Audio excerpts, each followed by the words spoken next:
Good morning. Welcome to United First Parish Church.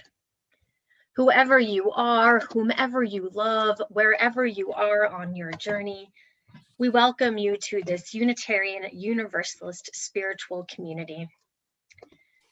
We're delighted to welcome anyone who may be visiting with us for the first time.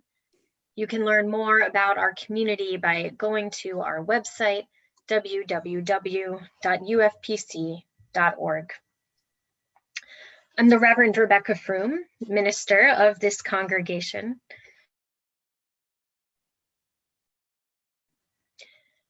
Our worship leaders this morning, on screen and behind screen. Hello? Okay, try 2 or 4. I'm the Reverend Rebecca Froom, minister of this congregation. Our worship leaders this morning, on screen and behind screen, are our Director of Religious Education, Joan McDonald, who is also our Zoom host, our Music Director, Norman Corey. Our Chalice Lighter this morning is Sharon Gamache. Our digital usher, brand new to the job, is Sarah Belfort, and our virtual greeter, also brand new to the job, is Elizabeth Black. If you have questions at any point during the service, you can send them to Elizabeth in the chat. The order of service this morning can be downloaded from our website, www.ufpc.com.org, and we'll be pasting hymn lyrics as we go as well.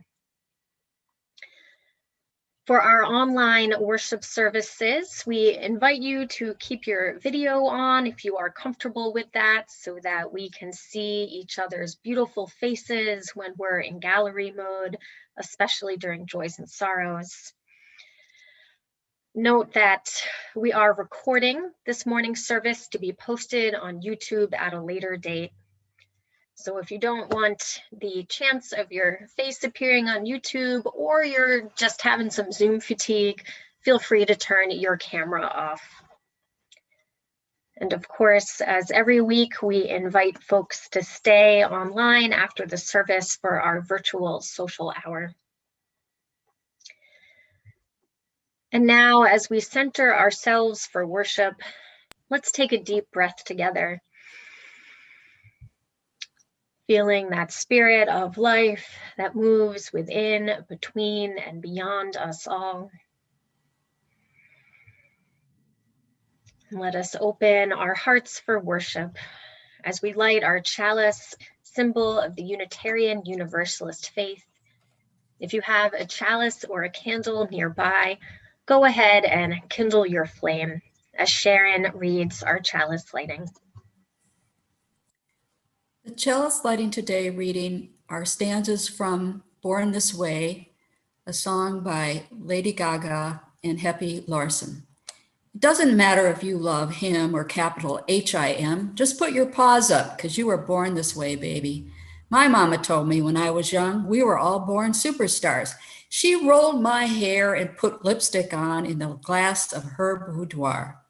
There's nothing wrong with loving who you are, she said, because he made you perfect, babe.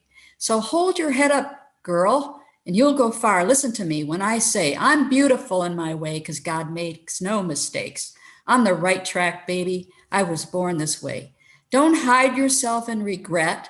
Just love yourself and you're set. I'm on the right track, baby. I was born this way. Oh, there ain't no other way, baby. I was born this way.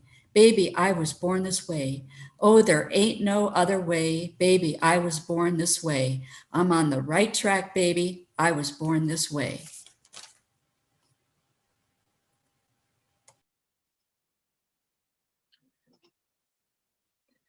Please join us in reading our congregation's covenant. The words are on the screen for you.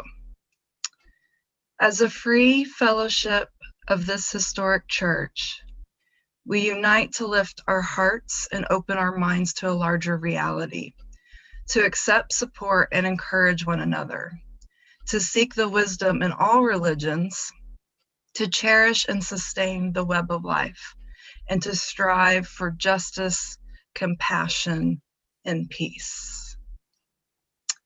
Now let us raise our voices together in song to sing, May I Greet My Body as a Friend.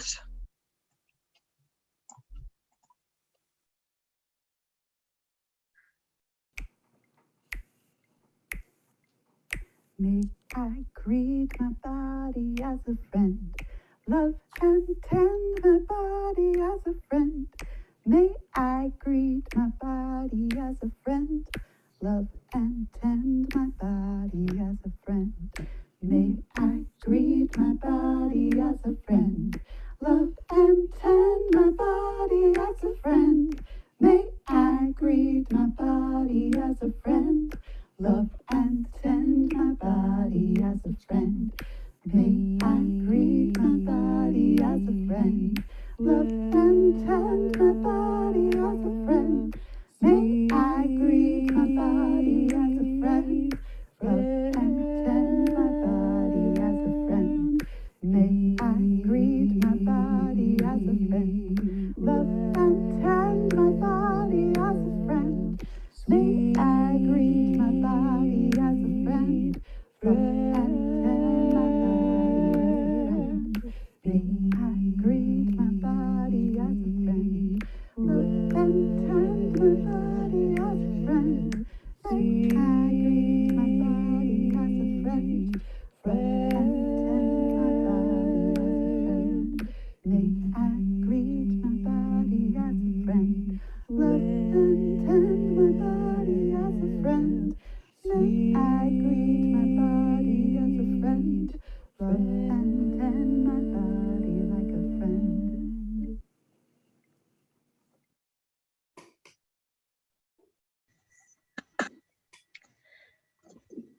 Our message for all ages this morning is the children's book, I Like Myself by Karen Beaumont, which will be read by our Director of Religious Education, Joan McDonald.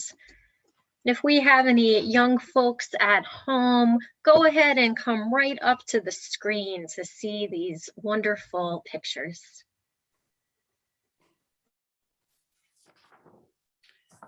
I Like Myself by Karen Beaumont and illustrated by David Cotreau.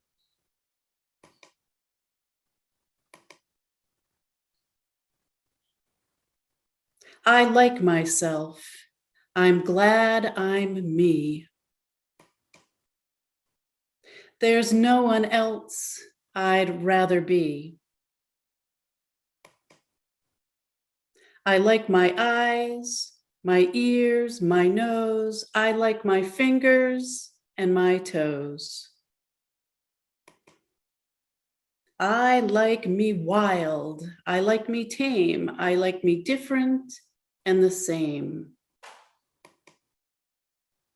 I like me fast. I like me slow. I like me everywhere I go. I like me on the inside, too, for all I think and say and do.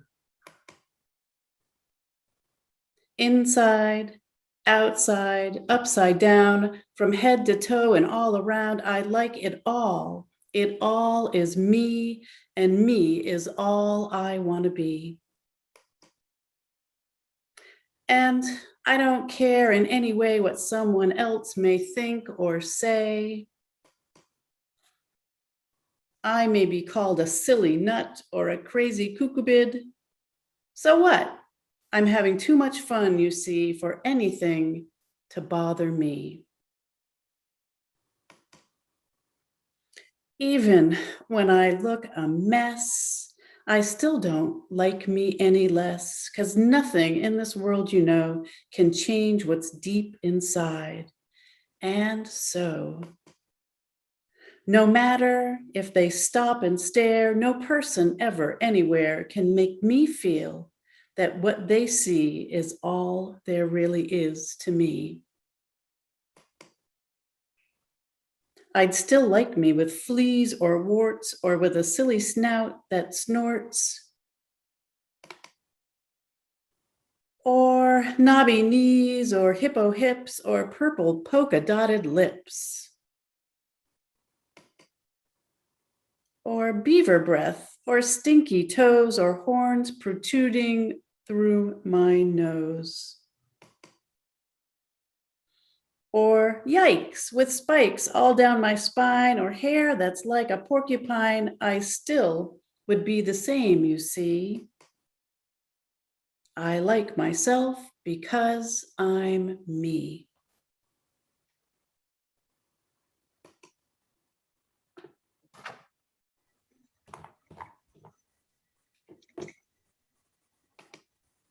Now is the time in our service where we share our joys and sorrows, creating a sacred space where we are present with one another and the stirrings of our own hearts, knowing that a joy shared is a joy magnified, and a sorrow shared is a sorrow diminished. If you wish to briefly acknowledge a joy or sorrow from your heart, I invite you to raise your hand and unmute yourself when Joan calls you by name. Let us open our hearts to one another. To our sharing, we light a candle. We light a candle representing all of those joys and all of those sorrows that we hold silently in the sanctuary of our hearts. May the light of these candles and the compassion of this community remind us that wherever we are on our journeys, each of us is worthy of love, and each of us is able to love. Let us return to that breath of life, that breath of love, taking a deep breath together, perhaps rolling your shoulders back, wiggling your fingers or toes. Take a deep breath, easing some of the tension in your body or your spirit. Take a deep breath, appreciating the gift of this day as we share a moment of silent meditation.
Will you lift your hearts and join me in the spirit of prayer, listening in these words for the language of faith most meaningful to you? Eternal presence, known by many names, known in many ways. Spirit of life, source of our being. We gather this morning on the brink of spring. Tiny snowdrops and crocuses starting to point their way from the earth towards the sun. We gather this morning on the brink of hope and health in our society, hearing of the vaccines that our neighbors and family are receiving, witnessing those early vaccines with gratitude and wonder as we view and appreciate those first buds and flowers of spring. We give thanks for the joys of our lives, for all the ways and places in which we find and create home, find and create family. We give thanks for those among us who have new jobs, those among us that see new and renewed opportunities in their lives. We give thanks for good medical care, for those experiencing health and healing from cancer, from injury, from surgery, from COVID-19. And we open our hearts with care and compassion for all the struggles in our lives, those experiencing new and returned diagnoses, those struggling with their health in body or mind or spirit. May all who struggle be blessed with comfort, be blessed with strength, and may they know that there is a love that surrounds them and holds them and will never let them go. Source of our being, source of our goodness, today commemorates the day of Bloody Sunday in the 1960s, in the march from Selma to Montgomery.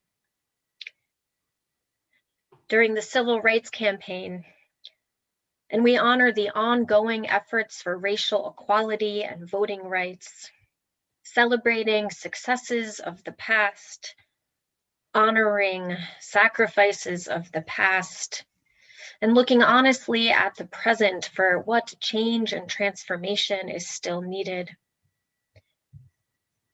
We ask this in the names of all those known and unknown, present and absent, remembered and forgotten. We ask this in the names of all the helpers of humankind. Amen, and blessed be. Will you join me in singing Voice Still and Small?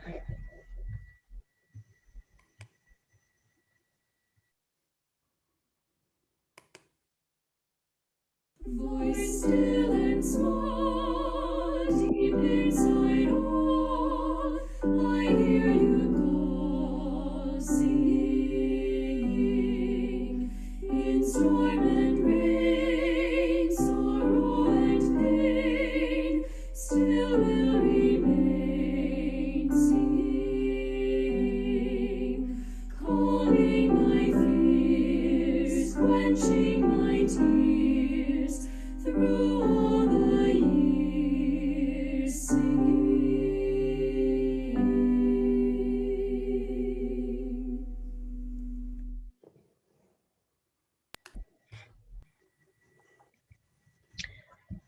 Our reading this morning is titled On Friendship by Khalil Gibran from his book, The Prophet, published in 1923.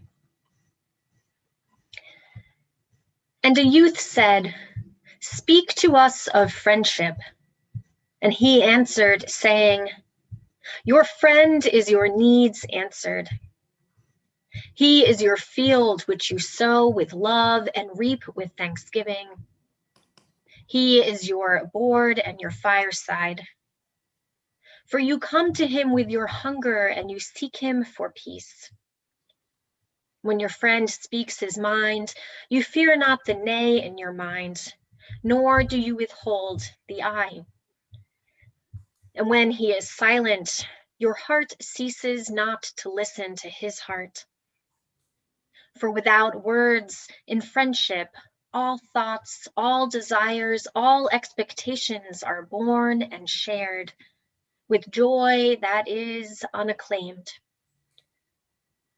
When you part from your friend, you grieve not, for that which you love most in him may be clearer in his absence, as the mountain to the climber is clearer from the plain. And let there be no purpose in friendship save the deepening of the spirit. For the love that seeks aught but the disclosure of its own mystery, us not love, but a net cast forth, and only the unprofitable is caught. And let your best be for your friend. If he must know the ebb of your tide, let him know its flood also. For what is your friend that you should seek him with hours to kill? Seek him always with hours to live. For it is his will, for it is to fill your need, but not your emptiness. And in the sweetness of friendship, let there be laughter and sharing of pleasures. For in the dew of little things, the heart finds its morning and is refreshed.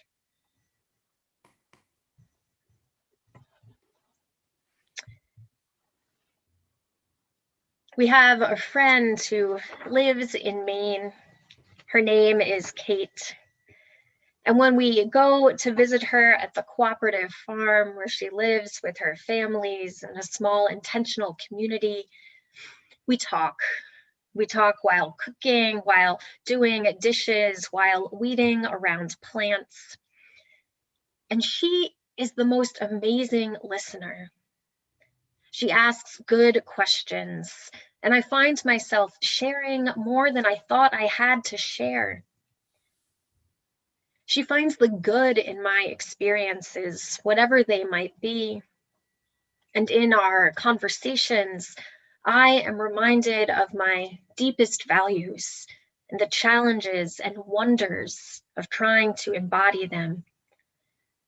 And she engages in these conversations with a sense of compassion and joy. Perhaps you have been blessed to have a friend such as this at some point in your life. Perhaps you have been a friend such as this, asking those insightful questions that help folks find their own path. In Khalil Gibran's poem, we hear about the importance of friendship. We hear about how you can bring your best self to your friend and how your friend will help you see your best self. And I wonder, are we able to do this for ourselves? Are we able to bring our best selves to ourselves? To listen to our own life with curiosity and compassion, to comfort ourselves and to challenge ourselves. I imagine some of you are sitting being like, no, yes, maybe, sometimes. It's hard to be a good friend to ourselves and to our friends. And yet it is an interesting challenge, this thought exercise, this heart exercise. What if we could be our own best friend? To come to ourselves with love and thanksgiving. To come to ourselves seeking peace. The Buddhist teacher Tara Brach has written an amazing book, Radical Acceptance. And she talks in this book about the creative challenge of befriending ourselves, of accepting ourselves. And she writes that there are two parts of genuine acceptance: seeing clearly and holding our experience with compassion. They are as interdependent as the two wings of a great bird, And together they enable us to fly and be free. So let's look at this first part of genuine acceptance, of seeing clearly. This is part of the gift that my friend Kate is able to bring to me in her questions. She helps me look clearly at my own life. And as individuals, we can practice this looking clearly through mindfulness. As Tara Brach writes, mindfulness is the quality of awareness that recognizes exactly what is happening in our moment-to-moment experience. When we are mindful of fear, for instance, we are aware that our thoughts are racing, that our body feels tight and shaky, that we feel compelled to flee, and we recognize all this without trying to manage our experience in any way, without pulling away. With a friend, we experience this in the act of listening, the ways in which we make eye contact or say, mm-hmm, the real authentic mm-hmm that says, I hear you, I see you, keep going, keep sharing. The second wing of radical acceptance, Tara Brach writes, is compassion, is our capacity to relate in a tender and sympathetic way to what we perceive. Instead of resisting our feelings of fear or grief, we embrace our pain with the kindness of a mother holding her child. Rather than judging or indulging our desire for attention or chocolate or sex, we regard our grasping with gentleness and care. Compassion honors our experience. It allows us to be intimate with the life of this moment as it is. And this too is one of the gifts of true friendship. The friends that can look at us and say, I see that you're struggling. This is hard. And I love you. And I am here with you. Tara Brach says the two wings of clear seeing and compassion are inseparable. Both are essential in liberating us from our trance of unworthiness. Have you experienced a trance of unworthiness? The times in which you tell yourself, not just that you perhaps did something wrong or irresponsible or hurtful, but when you go further and tell yourself that you are wrong as a person, that there is something wrong with you as a person, and that is why perhaps you behave the way you do. And I am here to remind us there is nothing wrong with who you are as a person. As I say every Sunday, each of us is worthy of love. Each of us is able to love. This is part of our universalist heritage. Our universalist heritage that tells us all people are worthy of salvation. All people will get to heaven if heaven is part of your worldview. Our universalist theology wraps us in love, affirming us as good. And this morning, I invite us into a perspective of remembering our own goodness, of being able to tell ourselves as we would tell a friend, you are loved. There are things that you have done that are perhaps beautiful and things that you have done that perhaps are scary or that you're not proud of, that you regret, and you are loved. And in this experience of looking honestly at our experience with compassion, we open up a path to live actively, to celebrate the best of ourselves and our lives, to look respectfully reasonably at the challenges in our lives, look at the ways in which we could commit to live our values more fully.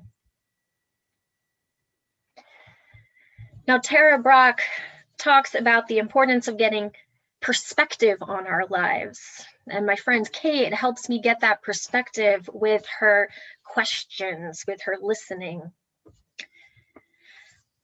But as the poet Nikita Gill has written, the reason it is hard to love yourself is because you cannot walk away from yourself.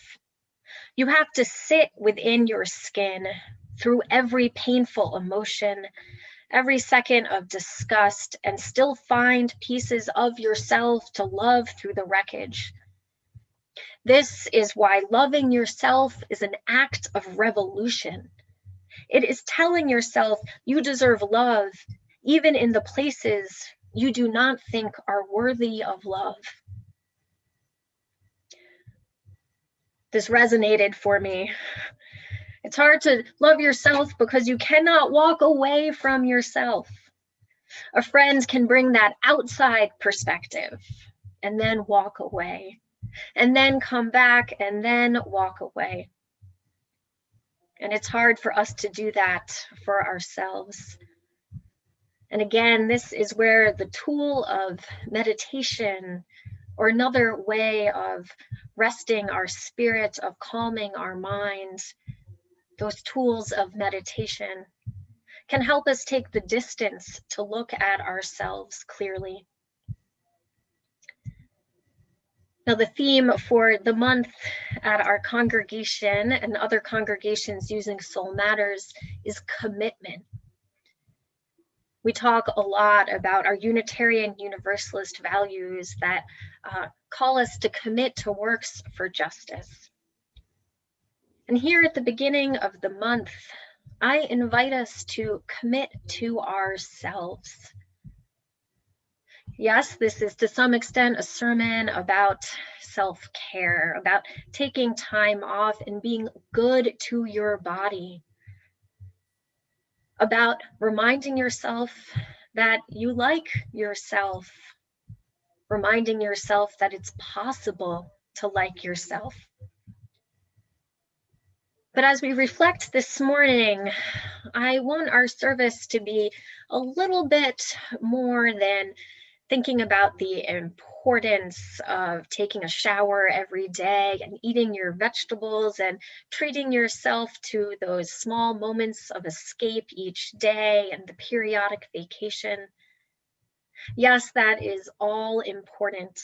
All of it is important. But what is the foundation that can motivate us to take care of ourselves? Let the foundation be this deep universalist love, this honoring that we are all worthy of dignity, of compassion, that even ourselves are worthy. When it can be hard to break out of this trance of unworthiness, I invite you to keep reminding yourself, I am worthy. And from that place of honoring your own worth, from that place of honoring your larger values and commitments to social justice, let us remember that they are all intertwined. This time a year ago, as we were entering the pandemic, I sent a text message to my housemates saying, "Tell me your favorite snack. I'm getting it from the grocery store." Usually we are a family, a household that eats growing food, as we tell our 3-year-olds. There's growing foods and there's sometimes foods. We don't say good and bad foods because that's just inviting us to go down that road to the trance of unworthiness. We say growing foods and sometimes foods.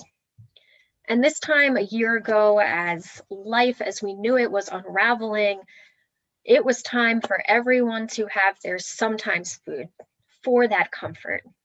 It was a way of taking care of ourselves and one another in that acute moment.